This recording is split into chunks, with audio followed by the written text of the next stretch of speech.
जय जगन्नाथ मो ओडिया चैनल को आपन को स्वागत। विपद तारिणी व्रतर वीडियो शेयर करने आपंकर बहुत कमेंट आसूला। मुझे आपन को कही लास्ट वीडियो रे मोर माइक खराब हो जाता। मु माइक को सेमती रखीदे समय अभाव मो माइक को देखी भी नी। नुआ माइक आसवाई टाइम लगे ऑनलाइन ऑर्डर करने को पड़ो। जितेबाला आपंकर कमेंट आसला तो मुझे माइक को पुणी थे देखिली भाविली कि केमती माँ वीडियो करी कहीं व्रत पाखापाखि समय हो गला तो समस्त कमेंट भी आसूची। ये समय मु माइक को पुणी थे नहीं टेस्ट कली मुझे देखा कौन हो देखला बेलू माइक ठीक हो जाता। हुए तो माँ कृपा और करुणा कि आपण पाखे वीडियो पहुँचार अच्छी जमीती हेले माँ आशीर्वाद माइक ठीक हो गला। विपदरू उद्धार करने माँ तारिणी को पूजा करा जाय थाए। एही विपद तारिणी व्रतरे एही व्रत महिला माने करिथांती निजर संतान संतति पाई। महाप्रभु श्री जगन्नाथ प्रभु बलभद्र माँ सुभद्रा जेतेबेले रथरे बसिकी 9 दिनात्मक यात्रा रे जाती बुलिबा को जाती सही समय रे एही विपद तारिणी व्रत पूजा करा जाय थाए।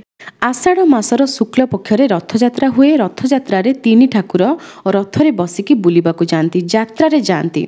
तो जेतेबेले संतान माने यात्रा रे जाउचंती सेतेबेले माँ को भय लगे बाटरे किछि असुविधा हेबो नाही तो किछि विपद आसीबो नाही तो से विपद जदि आसीबो विपद को आड़े देबा पई माँ विपद तारिणी को पूजा करा जाय थाए। माँ तारिणी को पूजा करा जाय थाए। तेणु से पूजा करिथांती महाप्रभु जगन्नाथंकर माउसी माँ जेहेतु भगवान मंगल मनासिकी ए व्रतटी करिथांती। तेणु माँ माने मध्य ओडिशार गृहिणी माने मध्य निजर संतान संतति मानक पई एही विपद तारिणी व्रत करिथांती।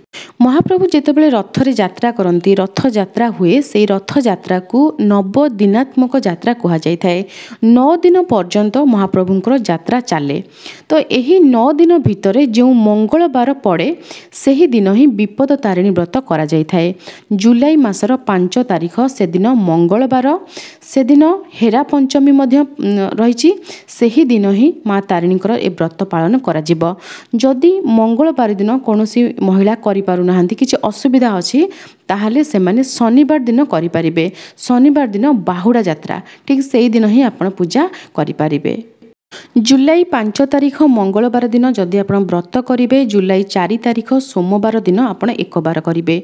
एक बार दिन घर द्वार गोमय लिपापोछा करेंगे गोबर पकेबे पोछा पानी रे लिपापोछा करके घरे कौन बदला लुगा किंबा खटरू उठी बेडसीट एसबू किसी रही आइंस अईठा बासी खाद्य एसबू जिनस को आपण बाहर करदेवे।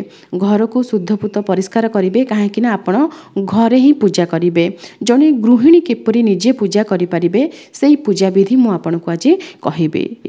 व्रत पाई एक बार किपरि करा जाए तार अलग वीडियो मु शेयर करिछि। तथापि आपनको कहि दउछि प्रत्येक ओषा व्रत पूर्व दिन एक बार करा जाय थाए।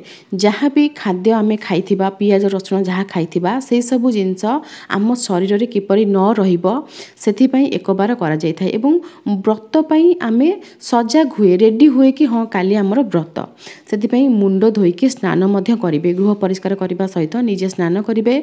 स्नान जल रे गोबर निश्चय पकेबे एवं हलदी अँला गुंड एवं से गोबर टिके पड़ो ए सब जिनस को देहरे लगेकी स्नान करेंगे। स्नान कर सारा पर जमीक आपणकर मेहंदी लगौंती अलता लगौंती सब सुंदर भाव में आप सजे हेबे कज्जल लगेबे आखिरे। तो महिला माने जेतेबेले शक्ति को आराधना करुचंती ए पूजा शक्तिंकर पूजा सेतेबेले निजको सुंदर भाव में सजेबे देवीटीए पर निजको सजेबे।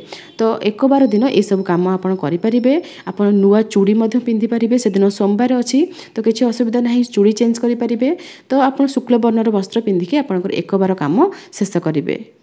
एक बार रे सकाळ बेला फल पणा एसबू खाई रुहंती। द्वितीय प्रहर रे किछि खेचुड़ी खीरी रोसई करके अरुआरे शुद्धपूत भाव में रोसई करके जो ठाकुरंकर पूजा जमती कि माँ तारिणीकर पूजा करेंगे तांकरी नाम रे बेलपत्र रे पानी छड़ेकी से प्रसाद को गोटे बेला खाई रहिबे। द्वितीय प्रहर रे एक बार दिन राति रे अन्न खिया जाए नाही। रुटी परोटा एसबू जदि आपनकर देह असुस्थ अच्छी ताहले परोटा पूरी एमिति आपन करके खाई परिबे। यदि रुटी खाउचंती ताहले सेथरे मध्ये घी लगेबे।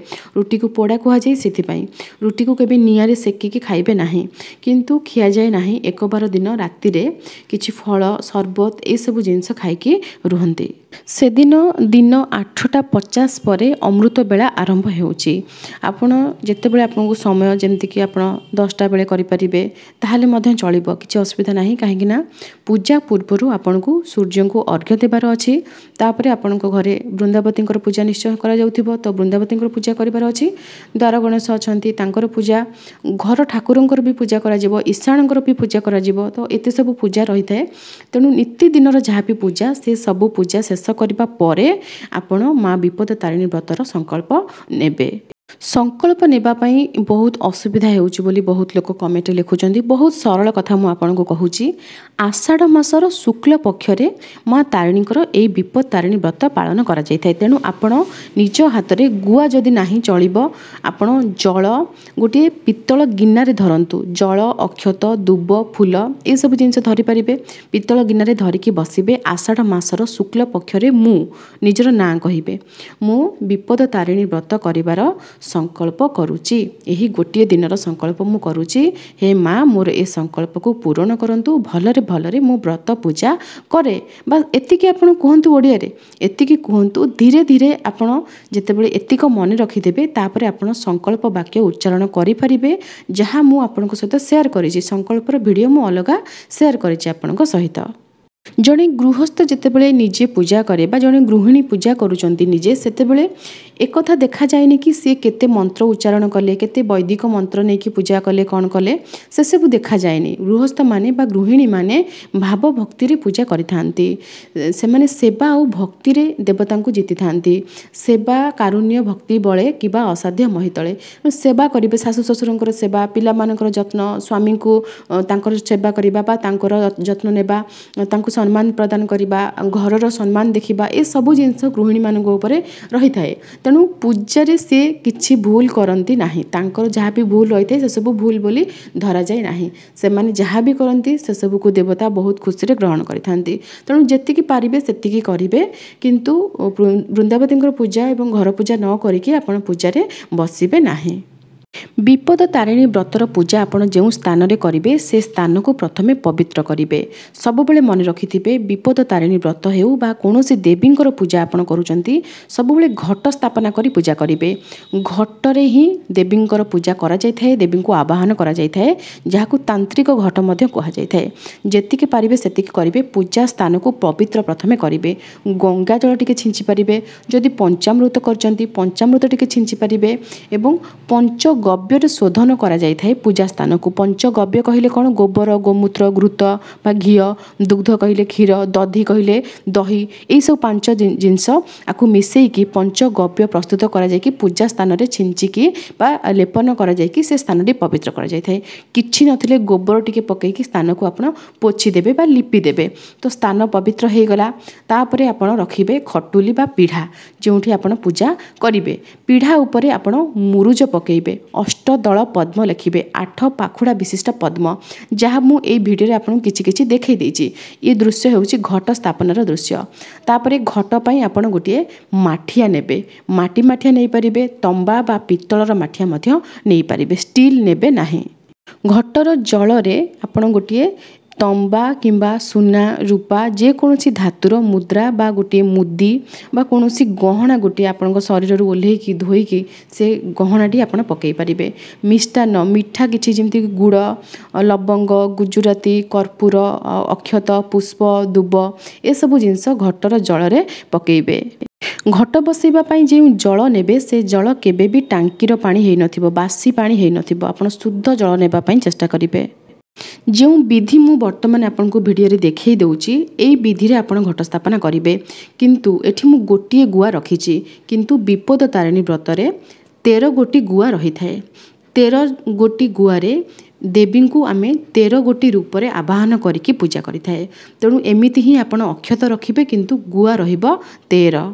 ଆପଣ ଭାବୁଥିବେ ମୁଁ କଳସ ସ୍ଥାପନା କଥା ନ କହିକି ପ୍ରଥମେ ଆପଣଙ୍କୁ ଘଟ ସ୍ଥାପନା କଥା କାହିଁକି କହିଲି, କାହିଁକି ନା ଘଟ ସ୍ଥାପନା ଏବଂ କଳସ ସ୍ଥାପନା ବିଧି ସମାନ।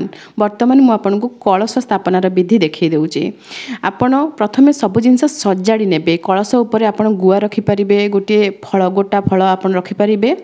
କଳସ ଏଇଭଳି ଭାବରେ ଆପଣ ସ୍ଥାପନା କରିବେ।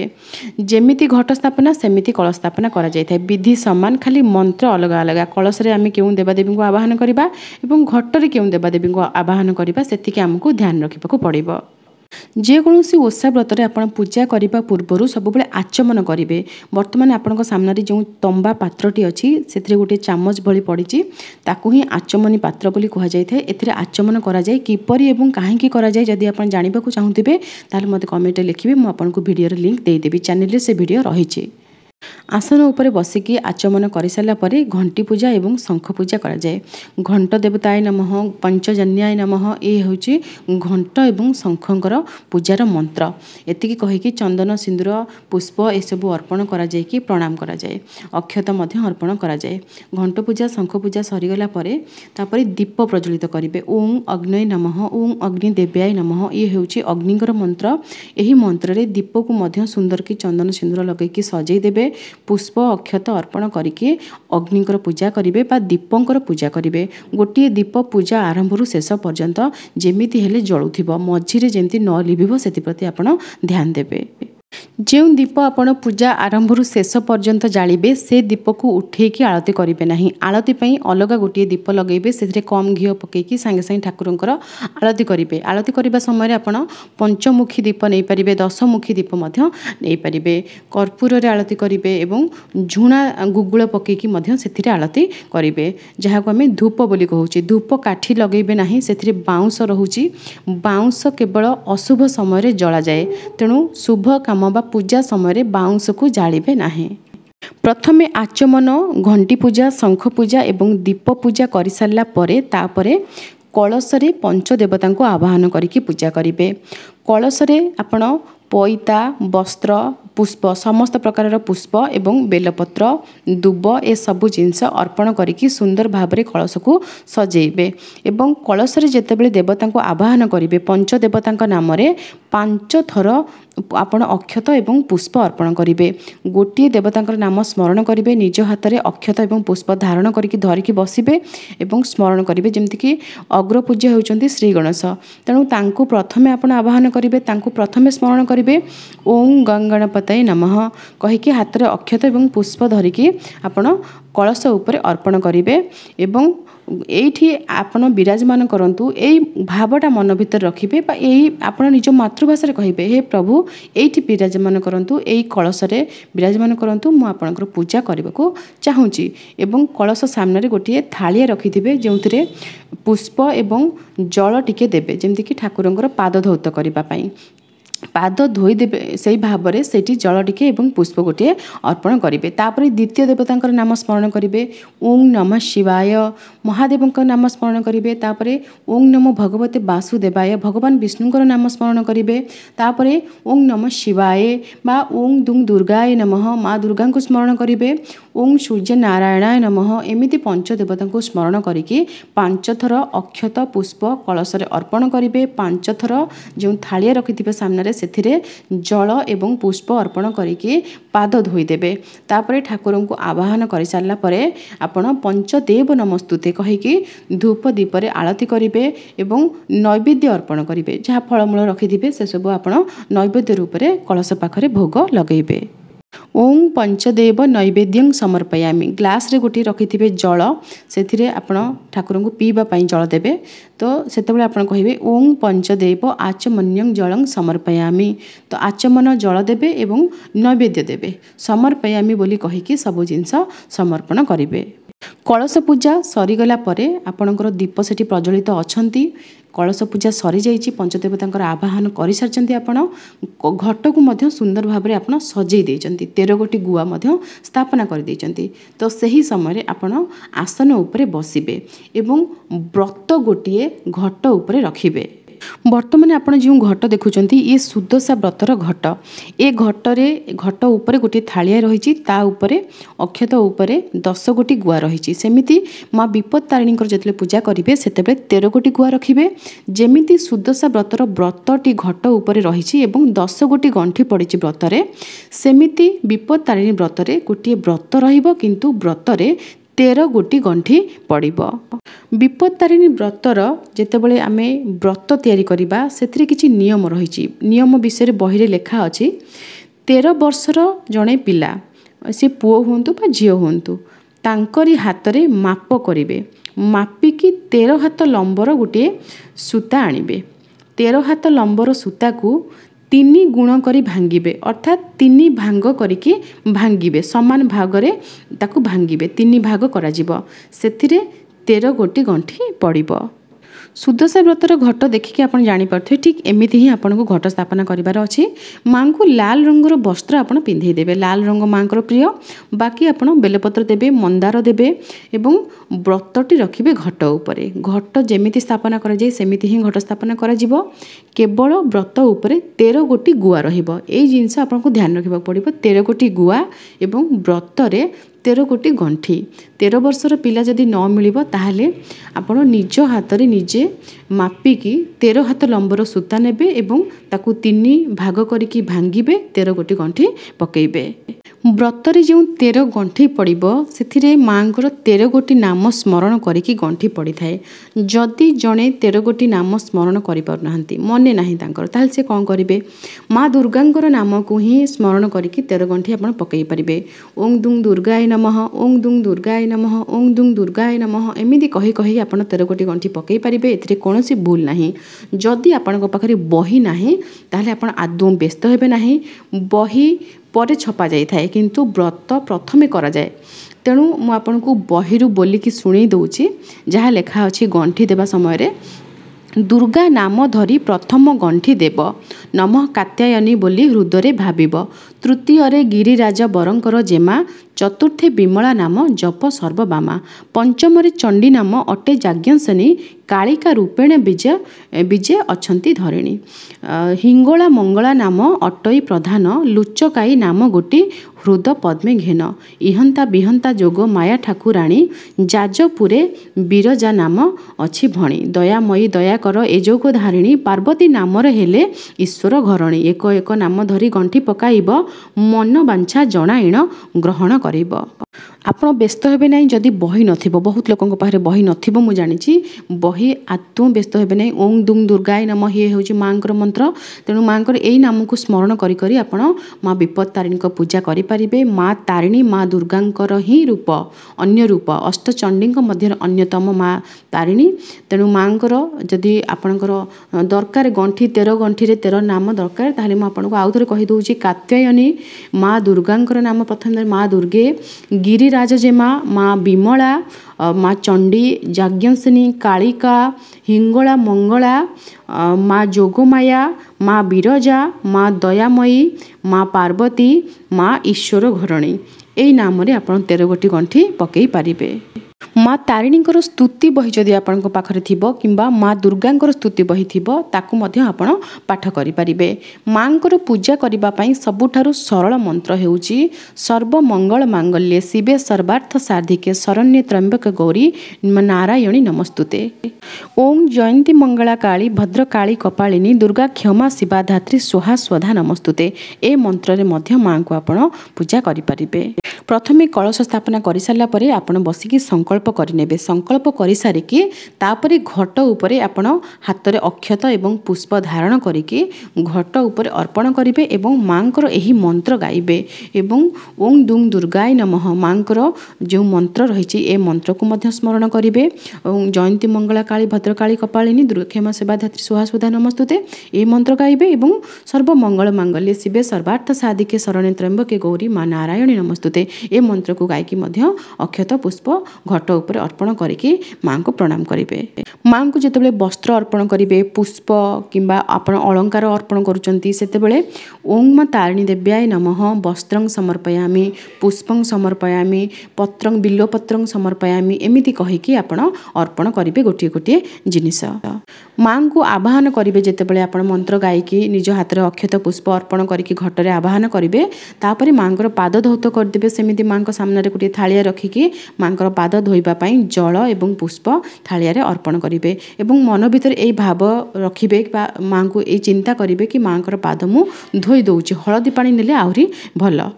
माँ को पाद धोई सारापर माँ को स्नान करदेवे स्नान करने पंचामृत रखिथे पंचामृत सहित शुद्ध जल रखिथे शुद्ध जल से आप चंदन टी घोरिकी पकेबे अगुर टी जल पकेबे ता सहित कर्पूर टी गुंड करके पकेबे हलदी टी पकेबे चुआ टी पकई पारे से जल माँ को स्नान करदेवे स्नान करने कुश नहीं पारे कुश नथिले आपण आंब पत्र नहीं पारे नचेत फूलटे नहीं पारे से सिंचन करके माँ को स्नान करदेवे।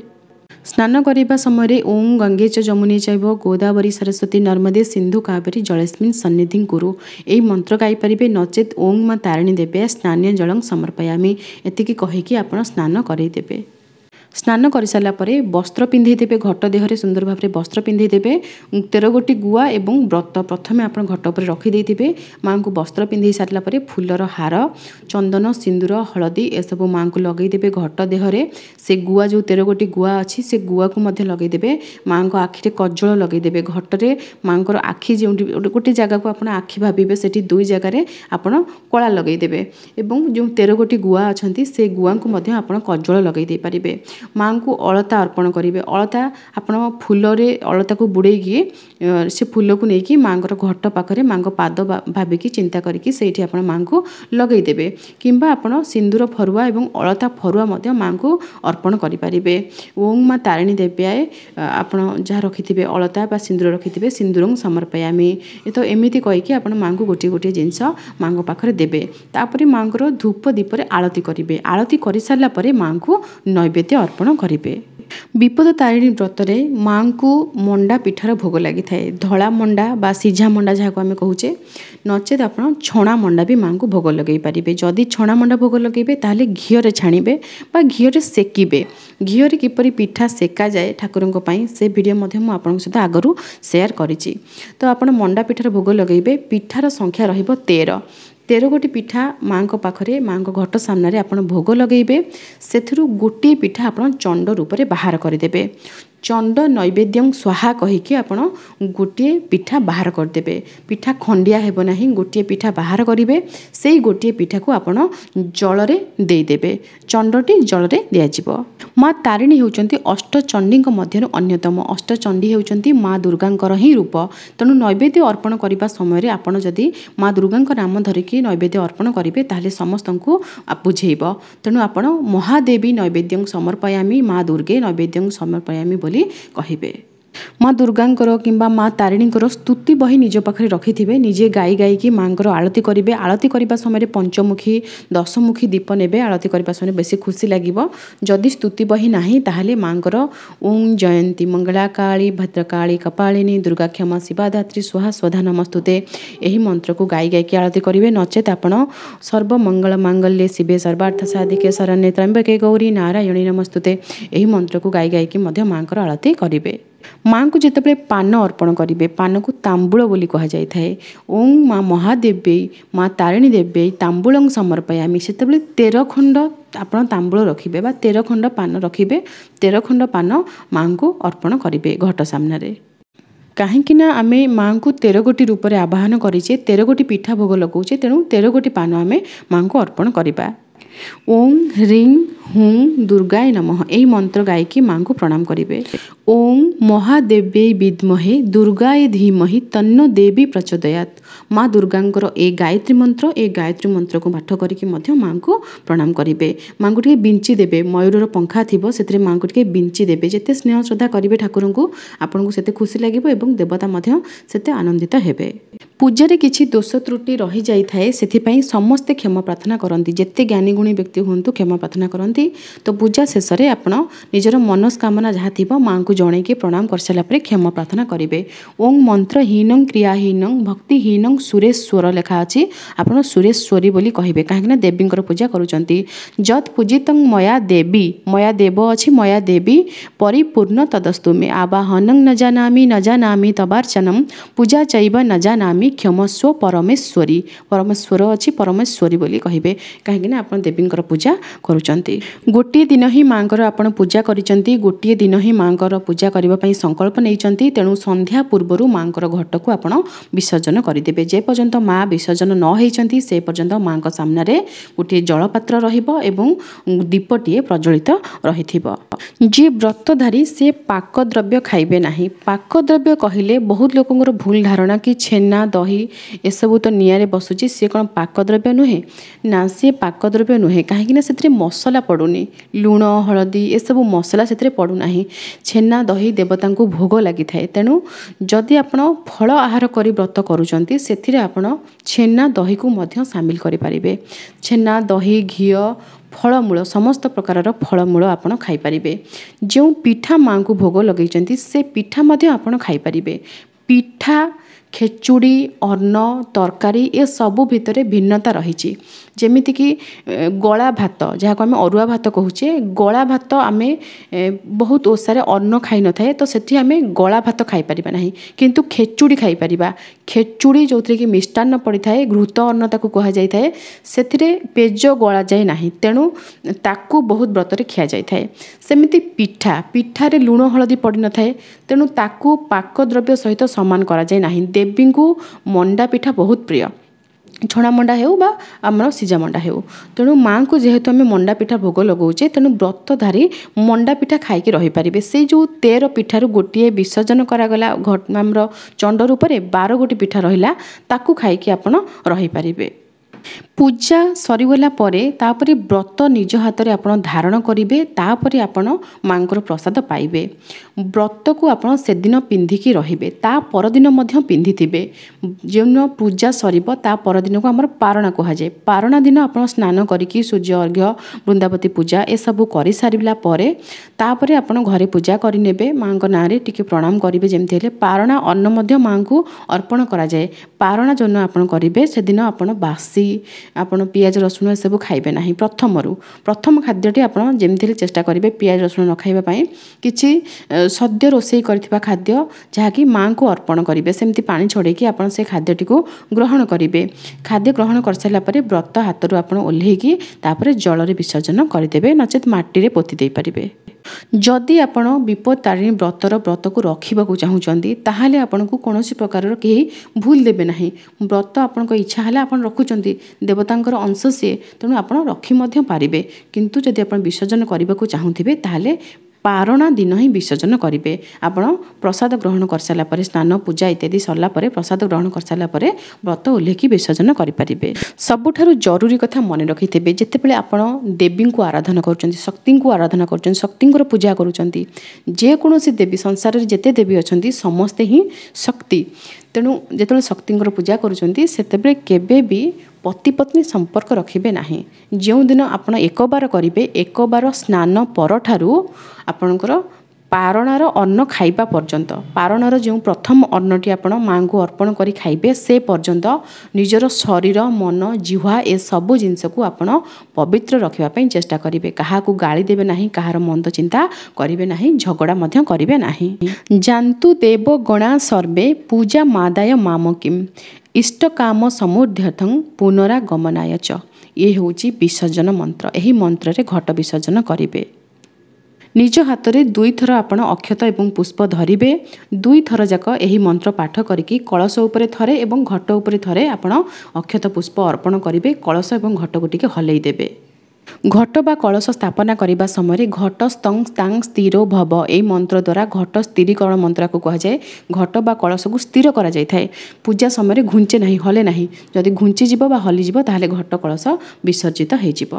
ଯେଉଁମାନେ ବିପଦତାରିଣୀ ବ୍ରତ କରିବାକୁ ଚାହୁଁଥିବେ ଆଶା କରୁଛି ସେମାନଙ୍କ ପାଇଁ ଏହି ଭିଡ଼ିଓଟି ହେଲ୍ପଫୁଲ୍ ହେବ। ପୁଣି ଆସିବି ନୂଆ ଭିଡ଼ିଓ ନେଇକି। ଆଜି ପାଇଁ ରହୁଛି। ଜୟ ଜଗନ୍ନାଥ।